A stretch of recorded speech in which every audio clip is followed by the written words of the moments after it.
ryashyizwe ku rubuga rwa Instagram na RBA Rwanda iravuga ko ibyishimo ari byose kuri Musengamana Beata wamenyekanye cyane mu ndirimbo Azabatsinda Kagame.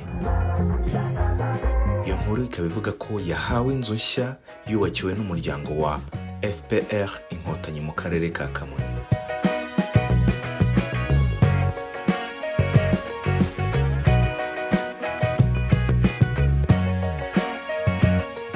Musengamana Beata akaba ashimira umukuru w'igihugu kubw'imiyoborere myiza. Uretse inzu, Musengamana avuga ko agiye guhabwa n'inka, ndetse ubu abana be bishyurirwa amafaranga y'ishuri ndetse bagahabwa n'ibikoresho.